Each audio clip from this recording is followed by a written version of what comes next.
Good afternoon. My name is Ray. You probably remember me from my rant following the Liverpool debacle. I gave an interview to FullTimeDEVILS, which seemed to have gained quite a lot of attention. I think following my rant, there was actually aircraft over Old Trafford, which is the first time that's happened since 1944, I think. But anyway, whether a result of my rant or a result of the fans basically having enough, we finally found out this morning that Mr. Moyes had been relieved of his managerial duties at Old Trafford. There are various reasons for it, but I think the main reason is the fact that David Moyes was not a fit person to be in charge of such an organisation and worldwide organisation as Manchester United. The expectations were too high for him. The trappings of the club were too high for him. He was rather like, I think when he arrived at the club, he was rather like a kid's first visit at Disney World. His eyes were wide open, he was walking around with his mouth open. And I think at the end of his tenure, he looked more like a kid who'd just come out of the ghost train. Because I think at the end of the day, we've actually done him a favour by taking the job from him. I think David Moyes was physically being sick at the thought of getting up every day and having to go to work and handle the task in front of him, which he palpably wasn't good enough for. As regards the successor, all the usual suspects have no doubt popped up, but I need to revert basically historically. On my initial rant, the name of Wilf McGuinness came to the fore, and I think as a result of the rant, Wilf McGuinness actually finished up on television, first time for God knows how long. But Wilf McGuinness stands comparison to the way that Moyes was appointed. He was appointed on the say-so of Sir Matt Busby, who, bear in mind at that time, had just been in charge of Manchester United for the best part of 25 years. So his word basically was law. So what he asked for, he got. Compare the similarities. Sir Alex Ferguson, a tenure of 25 years. He's leaving the club. He's asked his opinion of who his successor should be. Now, for whatever reasons, Ferguson, I think, had a lot of time for David Moyes. He appreciated the work he'd done at Everton. I think they got on well as people. And I think on that basis, Alex Ferguson probably thought he was doing David Moyes a big favour by putting him in line to be his successor. When in point of fact, he'd done probably the biggest disfavour he could have done him. He put David Moyes into a position he shouldn't have been in. David Moyes was never going to not take the job, because being a man, and like all people, we all tend to think we're better than what we are, even though we know very quickly we're probably out of our depth in the job we're set into. So the blame for the appointment of David Moyes lies, number one, Alex Ferguson for recommending him. Number two, David Moyes himself for accepting it, even though he probably accepted he wasn't good enough for it. And again, number three, the Glazers, who took their usual stance of just stay to the sidelines, let Alex Ferguson do what he's doing, because Alex Ferguson brought success, which equals money, which equals share prices, which equals more profit to the Glazers. They've just done the usual thing they've done since the time they took over the club. They've stood by and let other people make decisions for them, while controlling the purse strings, while taking money out of the club which should have gone into the club. So the Glazers have got a lot to answer for on this case. As regards successors, can I just finish there before I finish on the case of David Moyes? I think Gary Neville's had a lot to say this morning about the way this has been handled, and he's saying it's no way to treat a man. The Glazers should have come out and made some kind of statement.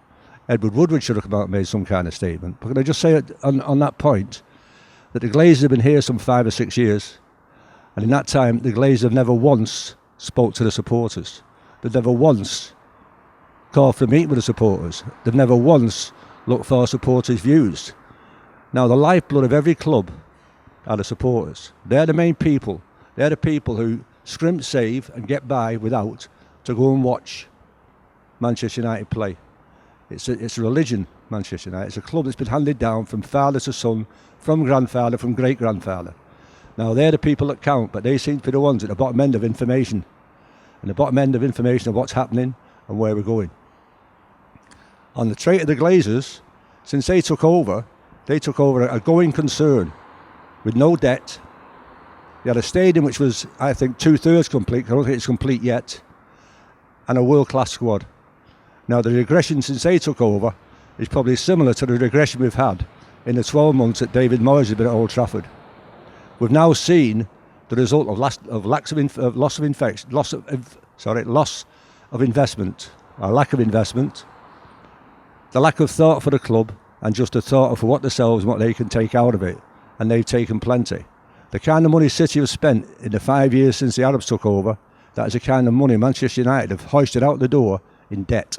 So let's not leave the Glazers to one side in this debacle we're in at the minute. Now, Gary Neville was on about David Moyes and the fact he's not been told. Well, we've not been told nothing either, Gary, and we're fans. He also said the fact he should have been given more time, and he quoted that Man United aren't a sacking club. Well, he's just going from a position of comfort, because Gary sort of landed at the right time. He landed at the time that a legend basically came to the club. So he had 20 years of stability with Ferguson. 20 years of stability.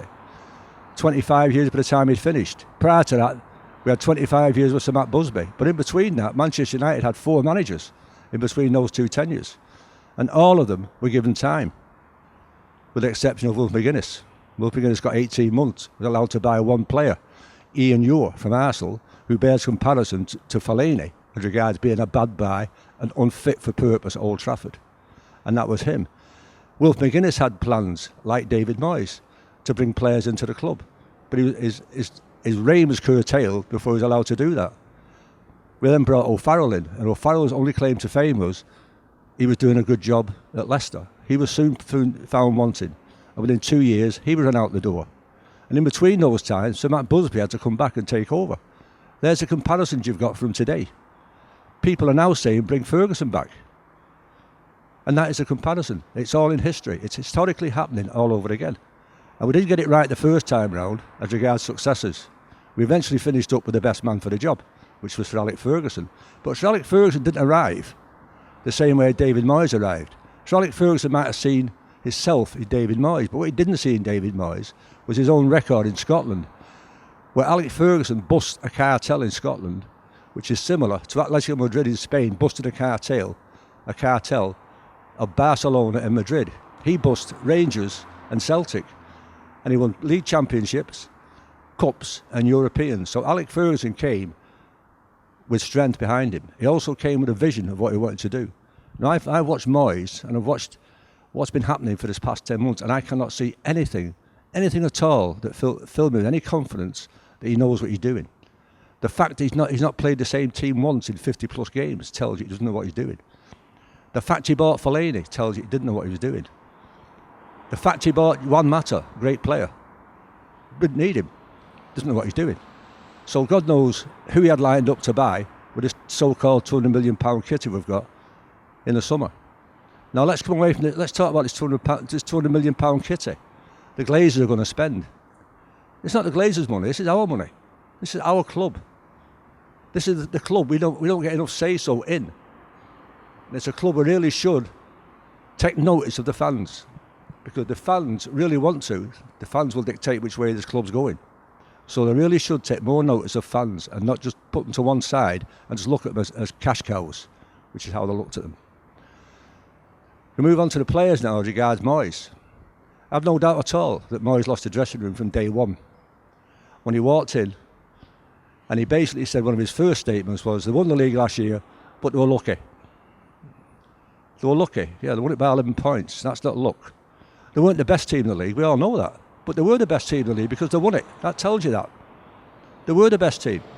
Whether people think they were the best or they played the best football, we all know they didn't. But they were determined to win the league. And that determination went out the door with Sir Alex Ferguson. Now, for him to come in here and start deriding the achievements of this team, you're talking about players who have won numerous Premier Leagues. You're talking about players who have won European Cups, FA Cups, played on world stages. And this guy's walking in and basically deriding all they've done. So if you're working in an area and this your new boss comes in and starts saying, by the way, what you've done for the past 10 years is crap, are you going to give that guy a loyalty? I don't think so. If you've got any pride, you turn around and say, well, I'll tell you what, I'll prove to you how good I am. And that's what these players here haven't done. They have not proved to this manager how good they actually are. They've hid behind the fact that he's Bobbins. Absolute Bobbins was the term, but they've hid behind that fact. They should have gone out and played for the shirt. If they can't play for him, play for the shirt, play for the fans. We're the people who support you through thick and thin, good times or bad. So you've had a bad time. For once, probably, most of these players, they've had having a bad time for once in their careers at Old Trafford. And they were found wanting, they couldn't handle it. So if they're found wanting, those are the players, the new manager, whoever it is, needs to look at and say, right, okay, you haven't got it. You are not a Manchester United player. You are not good enough. You haven't got the heart. Same as I basically said to David Moyes, because I tired them with the same brush. There's a lot of stuff at Old Trafford that really wants sorting out and needs picking up and looking at. But the main criteria is they need to start treating the lifeblood of the club, that is the fans, with the respect they deserve and due. In fact, overdue in a lot of ways. There's been clashes in the past with Ferguson, telling people to go and support Chelsea. He's talked to the fans as if they don't know what to do him, and he says every year we've got kitty to spend millions. There's no value in the market. We all know we are with that one. But we swallowed it. We took it because we knew at the end of the day he was doing his best for the club. But the only problem is with the legacy Ferguson left. He's left as a historical legacy, which is brilliant. But his last legacy and his last act, unless it was addressed very quickly, which it has been, fortunately, could have put us back 5 or 6 years, easily. David Moyes was never the man for the job. David Moyes never bought into the psyche that's Old Trafford. Never bought into the psyche that's Man United. You've got the difference between David Moyes and 30-odd miles down the road, who are going to knock us off our perch in one season at Liverpool. You've got Brendan Rodgers, who moved in there and he bought into the Liverpool psyche. He bought into the Liverpool club. He bought into their history. And he's used that to feed on. And he's used that to motivate the team and get the team playing for Liverpool. Moyes never done that at Old Trafford. Never would do. Never could do. Wrong man. Wrong job. Successor. Who we're looking at? We're looking at Louis van Gaal. We're probably looking at Simeone. We're probably looking at Klopp. We're looking at different people. Now, are they available? We have to hope that somewhere along the line they've touched base with some of these people, or the person we think should have the job. My own personal preference, I would think at the moment, would be Louis van Gaal. I think he's the most gettable. I think he's the most suitable for the club. I think he's got the big club arrogance, which I mentioned earlier, that you walk in and you say, I'm at United. This is where I am. Not walk around like a kid in a sweet shop saying, what can I have first? You walk in and say, I'm at United. We are Man United. We are Man United. Get that into your head. That's what we deserve. A big, big manager. We should have had the guy down the road at Chelsea. We should have had Jose Mourinho. We could have walked in here, no whether it was short-termism or whatever. What Mourinho would have done was carried it on. He'd have carried on the legacy. He'd have upset people. He'd have ruffled feathers, but that's Mourinho. And that's what we needed. David Moyes crept about like he shouldn't have been here. At the Liverpool game, and I keep mentioning Brendan Rodgers because I'm impressed with that guy. Brendan Rodgers stood on the touchline as if he owned Old Trafford. You'd think he owned the place. He was a visiting manager, but he stood there like he owned it.